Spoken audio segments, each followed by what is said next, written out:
APC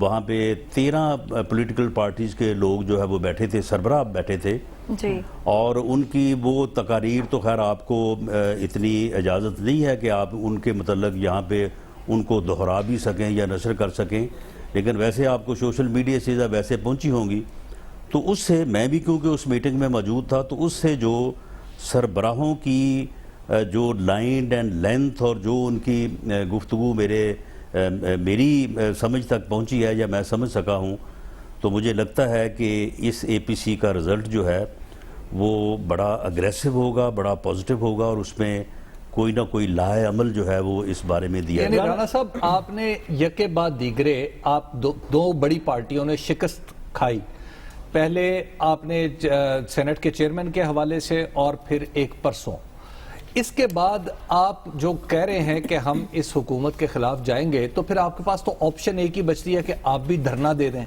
تو کیا دھرنا strategy اب آپ لوگوں نے یہ فیصلہ کر لیا کہ دھرنے دیں گے؟ دیکھیں، جہاں تک آپ نے یہ پارلیمنٹ کے اندر سینٹ یا جوائنٹ سیشن کے اندر کی بات کی ہے، تو وہ تو اگر ہم جائیں اس طرف کے ان ہاؤس تبدیلی کی طرف، جی تو وہاں پہ یہ آپ کا جو ہے وہ ویلڈ آرگومنٹ ہے، اور یہی وجہ ہے کہ پی ایم ایل این جو ہے وہ ان ہاؤس تبدیلی کے حق میں نہیں ہے۔ ایک بڑی جماعت جو ہے وہ ان ہاؤس تبدیلی کی طرف جو ہے وہ اس کی تجویز ہے، لیکن وہاں پہ ہمارا آرگومنٹ یہی ہے جو جس طرح سے آپ نے بات کی ہے۔ باقی بات آپ نے جو دھرنے کی ہے، دیکھیں میں اپنی پارٹی کی ایک ذمہ دار پوزیشن پہ ہوں، میں اسپیسیفکلی کوئی ایسی بات آج نہیں کہہ سکتا کہ جو کل کو جو ہے وہ اس طرح سے کنسٹرو ہو کہ جی پی ایم ایل این نے یا کسی نے جو ہے وہ ڈکٹیٹ کیا ہے۔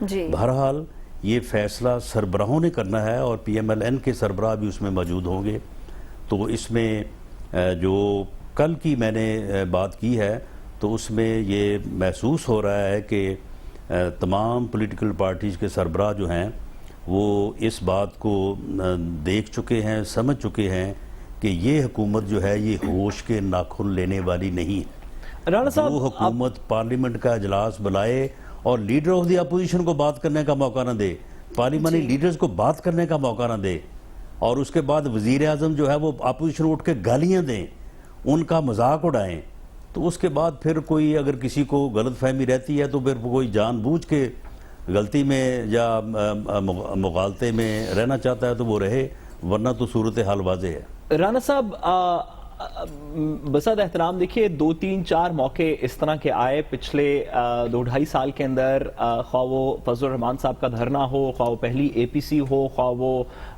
سینٹ چیئرمین کا پہلے الیکشن ہو، پھر ووٹ آف کانفیڈنس ہو، پھر یہ والے بلز کی پیسج ہو، اس سے پہلے بھی کچھ قانون سازی بھی اس طرح کی ہوئی، جہاں پہ ہمیں ہر دفعہ لگا کہ کسی بھی ایونٹ سے پہلے، اے پی سی سے پہلے ایک شیر آیا شیر آیا شیر آیا کے نعرے لگتے ہیں، اور جب اصل موقع آتا ہے تو 2 لیفٹ پہ ہو جاتے ہیں بندے، 4 رائٹ پہ ہو جاتے ہیں۔ پیپلز پارٹی اس بات پہ نہیں مان رہی، فضل الرحمان صاحب کا سٹانس زیادہ سخت ہے، زرداری صاحب کہتے ہیں کہ ہماری حکومت ہے ابھی بھی سندھ میں، تو کوئی اکٹھے ہوتے نظر نہیں آ رہے۔ ابھی بھی بظاہراً ایک قانون سازی ہوئی ہے، لیکن جو پولیٹیکل ریالٹیز ہیں کہ حکومت سندھ کے اندر پیپلز پارٹی کی ایک حکومت ہے جس کو کہ کوئی بھی سسٹم اگر یہ گورنمنٹ گرے گی اور ہم مڈ ٹرم الیکشنز کی طرف جائیں گے تو ان کی گورنمنٹ بھی گرے گی اور ان کو بھی واپس الیکٹوریٹ کے پاس جانا پڑے گا، تو اس کے اندر کوئی فنڈامنٹل شفٹ تو نہیں آئی اس قانون سازی کے بعد بھی، اس کے اندر کوئی فنڈامنٹل شفٹ ان فیکٹرز تو نہیں آئی، تو اگر 2 مہینے پہلے آپ اکٹھے نہیں ہو رہے تھے تو اب کیا بدل چکا ہے؟ دیکھیں سعد صاحب، شکریہ آپ کا۔ یہ جو شیر آیا کا تانا ہے، نہیں سر، میں ایگزامپل دے رہا تھا، معذرتاً یہ تو میرا خیال ہے کہ یہ تانے سن کے اب شیر کو آنا ہی پڑے گا۔ نہیں سر، یہ تانا نہیں تھا، ہم تو چاہتے ہیں کہ شیر آئے، ہم تو چاہتے ہیں کہ شیر آئے، لیکن میرا یہ ایگزامپل نہیں ٹھیک ہے، آپ کا اینالائز کرنا، سوال اٹھانا، یہ تو آپ کا نہ صرف حق ہے بلکہ آپ کا فرض بھی ہے۔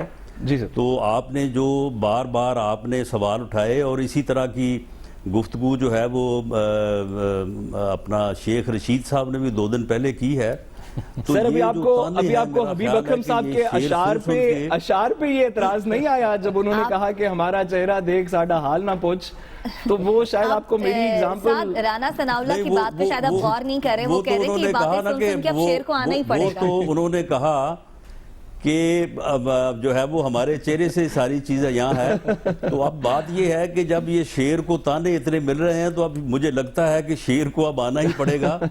اور دوسری جو آپ نے حوالے دیے ہیں ان کی اپنی وجوہات تھیں. اوائل میں دونوں بڑی جماعتوں کا یہ موقف تھا لیڈرشپ کا، میں ان میٹنگز میں موجود رہا ہوں، کہ وہ یہ پہلے دن یہ بات تھی کہ جی ہمیں کم از کم 1 سال، وہ ٹھیک ہے پبلکلی یہ بات نہیں کہی جاتی تھی لیکن کہا جاتا تھا کہ انہیں کم از کم ایک بجٹ تو دینے دیں، اس بجٹ کو تو ایکسرسائز کرنے دیں. کس بات کے اوپر جو ہے وہ آپ یہ چیزیں جو ہیں ان کو بیس کریں گے. رانا صاحب ایک سوال اگر ساتھ شامل کر لیجئے. ودن میٹنگز ہوتی ہے تو اس میں یہ کہا جاتا ہے کہ اب سفیشنٹ ٹائم ہے، اب اس میں یہ جج ہو چکا ہے کہ یہ نالائق ٹیم ہے، نااہل ہیں، انہوں نے پوری اکانومی کا بڑا غرق کر دیا، چلانا چاہتے ہیں. اس طرح سے تو کوئی کمپنی نہیں چل سکتی. آپ کی ایک پولیٹیکل انڈرسٹینڈنگ ہے، یہ بتائیے گا کہ آپ کو نہیں لگتا کہ آپ نے فیٹف کے اوپر جو پوزیشن لی تھی وہ آپ کو نہیں لینی چاہیے تھی؟ یہ قانون سازی وقت کی ضرورت تھی، ملک کی ضرورت تھی، اور آپ اس سیاسی شکست سے بچ سکتے تھے. جی میں آپ کو جو ہے وہ 2 منٹ مجھے دیجیے گا کہ دیکھیں فیٹف ریلیٹڈ جو بل ہے انہوں نے 13 بل پیش کیے، اور ساتھ انہوں نے کہا کہ نیب کے اوپر بھی ہم جو ہے وہ ہم نے آرڈیننس کیا ہے، ہم اس آرڈیننس کی روشنی میں آپ کے ساتھ بات کرنی چاہتے ہیں.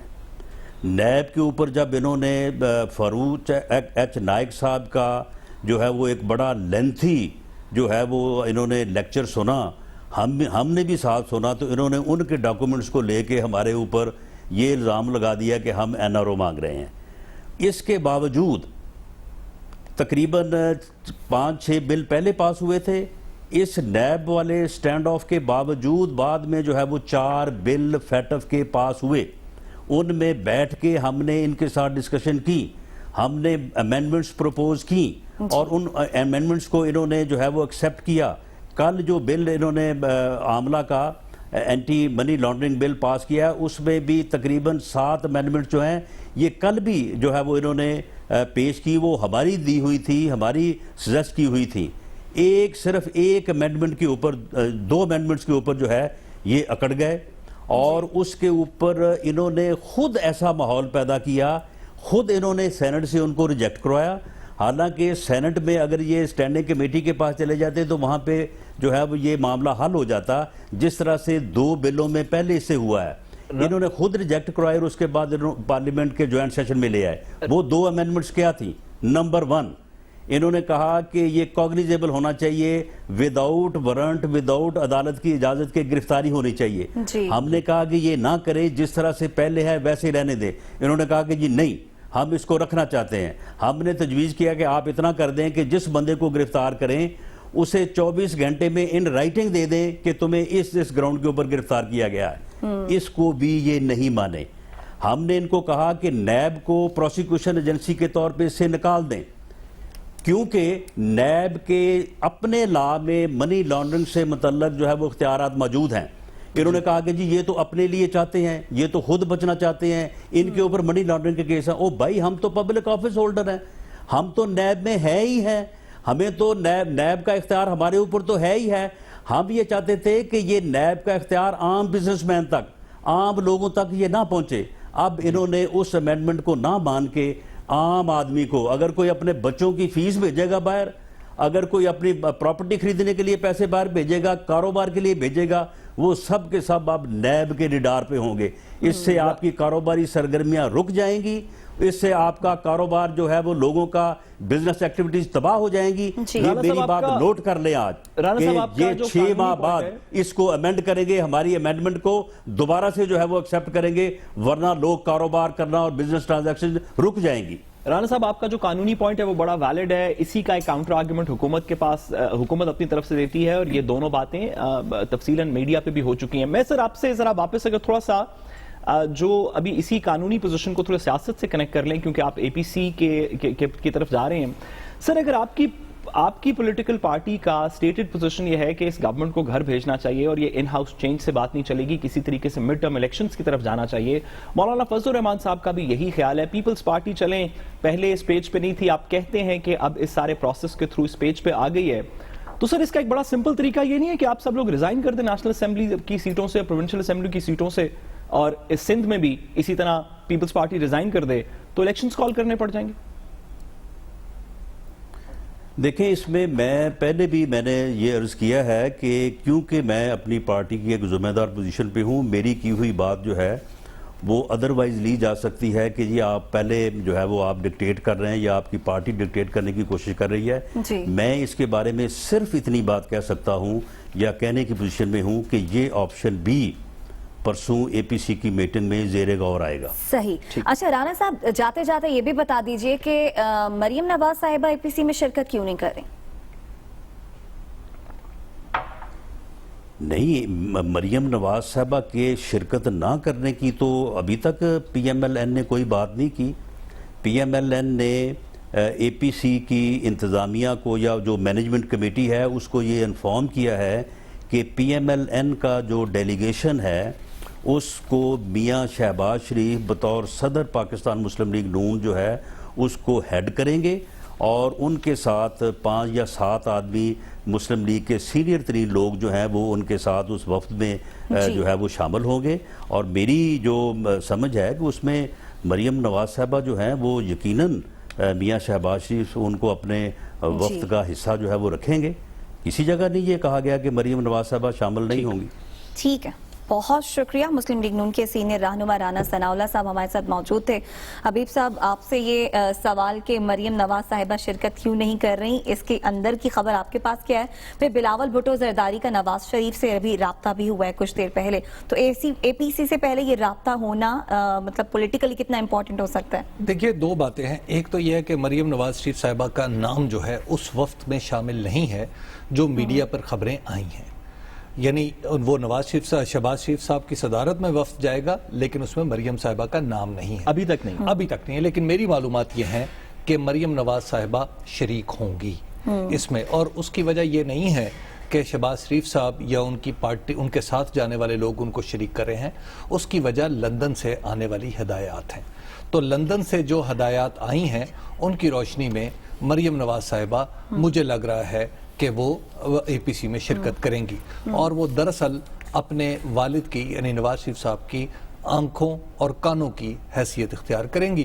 اور اس پرٹیکولر یعنی آنکھوں اور کانوں کی کہنے کی ریزن یہ ہے کہ ابھی جو پرسوں جو معاملات ہوئے جس انداز سے اور پارٹی کو جس انداز سے بیہیو کرنا چاہیے تھا, نواز شریف صاحب جو مجھے پتا ہے کہ وہ اس سے خوش نہیں ہیں. ان کا خیال یہ ہے کہ اب ان کی ایکٹیو انوالومنٹ چاہیے. اور اس سے پہلے بلاول بھٹو زرداری صاحب سے انہوں نے جو رابطہ کیا, میں نے آپ کو اس سے پہلے ایک سٹوری سنائی تھی کہ کس طرح انہوں نے مولانا فضل الرحمان سے بھی رابطہ کیا. دراصل یہ گیج کرنے کی کوشش ہے کہ کیا پیپلز پارٹی پہ پورا بھروسہ کیا جا سکتا ہے یا نہیں. اگر معاملات جاتے ہیں, کیونکہ جو پی ایم ایل این کا اندر ایک آپ یوں کہیے کہ وہ طبقہ جو خود کو مریم نواز صاحبہ اور نواز شریف صاحب سے منسلک کرتا ہے, اس کا خیال یہ ہے کہ ہمیں دسمبر جنوری تک دھرنے تک چلے جانا چاہیے, صحیح ہو گیا, اسلام آباد مارچ کر لینا چاہیے. تو اب اسلام آباد مارچ کرنے کے لیے ضروری ہے کہ سندھ حکومت آپ کے ساتھ ہو, اور اگر وہ نہیں ہوگی تو پھر آپ کے سارے مارچ جو ہیں وہ ایسے ہی ہو جاتے ہیں جیسے 2014 کا دھرنا تھا. ایسے ہی جب ایک پیج پر نہیں ہوں گے تو ظاہر ہے حکومت کو آپ مشکل میں نہیں ڈال سکتے. پھر کس طرح سے 36 ارکان نہیں آئے وہ کہانی بھی ہمارے سامنے ہے, نام بھی سب کے سامنے ہے. بلاول بھٹو نے نواز شریف سے کہا ہے کہ آپ ورچولی اس اے پی سی میں خود شرکت کریں. ان کا شرکت کرنا ورچولی بھی کتنا امپورٹنٹ ہو سکتا ہے؟ دیکھیے نواز شریف صاحب اپنی پارٹی کے قائد ہیں اور ان کو اپنی پارٹی کی رہنمائی کرنی چاہیے. اس کے اندر تو کیا دو رائے ہیں؟ جب پارٹی کے تمام لوگ کہہ رہے ہیں کہ جی یہی ہمارے قائد ہیں اور یہیں سے ہمیں ڈائریکشن ملے گی, تو نواز شریف صاحب کی ڈائریکشنز جو ہیں وہ سیاست, پاکستان کی سیاست کے لیے بڑی ضروری ہیں. میں حبیب صاحب نے جو بات کی میں اس کو تھوڑا سا چینج کر کے کہوں کہ مریم نواز صاحبہ کی شرکت, اور یہ بڑی اچھی بات ہے, ہر پولیٹیکل ایکٹیویٹی میں سینئر پولیٹیکل لیڈرز کی شرکت ہونی چاہیے, اور مریم نواز صاحبہ سینئر ترین پی ایم ایل این کی لیڈر ہیں. لیکن جو نواز شریف جو ابھی کہا گیا حبیب صاحب کی طرف سے, سینئر ترین شہباز شریف جو حبیب صاحب کی طرف سے کہا گیا, چلے آپ کی بات مان لیتے ہیں, جو کہا گیا حبیب صاحب کی طرف سے کہ یہ نواز شریف صاحب کی آنکھوں اور کانوں کا کام ادا کریں گی, تو اس کا تھوڑا سا اس کو کہنے کا یہ بھی طریقہ ہے کہ اگر وہ نہ ہوں تو پھر نواز شریف صاحب کی آنکھیں اور کان وہاں موجود نہیں ہوں گے. جس وجہ سے نواز شریف صاحب اپنی آنکھیں اور کان جو وہاں بھیج رہے ہیں, اس کا مطلب ہے کہ جو باقی لوگ موجود ہیں شاید وہ پوری طرح سے نواز شریف صاحب کی آنکھوں اور کانوں کا کام سر انجام نہیں دے رہے. یہ اس کے اندر امپورٹنٹ ٹیک اوے تھا جو حبیب صاحب نے تھوڑا سا ڈسکلوزر کیا. میں ایک اور بات کروں, اتنے عرصے سے حکومت کو آپ دیکھ لیں, یہ جو بات ہے کہ پیپلز پارٹی کا اور باقیوں میں by the way P M L N میں کون شامل ہے, میرے سے بہتر آپ جانتے ہیں, جو نواز شریف صاحب کی آنکھوں اور کانوں کا کام نہیں کر رہے. جو پیپلز پارٹی کی بات ہے, حبیب صاحب نے بڑی ضروری بات کی. دیکھیں اتنے عرصے سے آپ نے حکومت کی طرف سے دیکھا کہ نون لیگ کے خلاف بات ہو رہی ہے, پیپلز پارٹی کے خلاف بات ہو رہی ہے. زرداری صاحب کا نام سنا آپ نے کسی سے؟ بلاول بھٹو زرداری صاحب یہ کر رہے ہیں. ابھی بھی آپ کے سوال میں 2 دفعہ بلاول بھٹو زرداری صاحب کا نام تھا. زرداری صاحب کا نام سنا کسی کی طرف؟ کوئی گورنمنٹ کے وزیر کسی نے بات کی ہو, کوئی پرائم منسٹر صاحب نے کوئی بات کی ہو, کوئی زرداری صاحب کی کوئی بات ہو رہی ہے؟ نہیں, بالکل نہیں. تو زرداری صاحب اس وقت ایک ایسی جگہ پہ جہاں پہ ہی از آل رائٹ, اور پیپلز پارٹی اسلام آباد تک نہیں ہو گیا. بہرحال ابھی بریک کا وقت ہے, بریک سے واپس آئیں گے تو فیٹف کے بل منظور ہو گئے ہیں. اب اس سے پاکستان کو کتنا فائدہ ہوگا اس پر بات کریں گے, ہمارے ساتھ رہیے گا.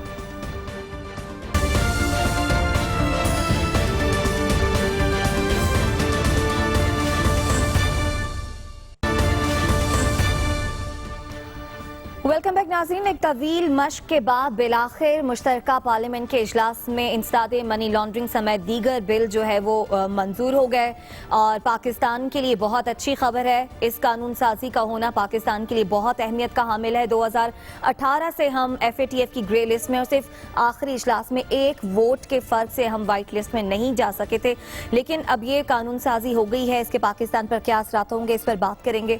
حبیب صاحب, فیٹف کے بل منظور ہو گئے, اس کے بعد اب ہم گرے لسٹ سے نکل جائیں گے؟ اچھا, پہلے میں تھوڑا سا اس پہ بات کرنے سے پہلے ہم پہلے سیگمنٹ میں بات کر رہے تھے کہ مریم نواز جا رہی ہیں یا نہیں جا رہی. جی. تو میں آپ کو بتا رہا تھا کہ جا رہی ہیں.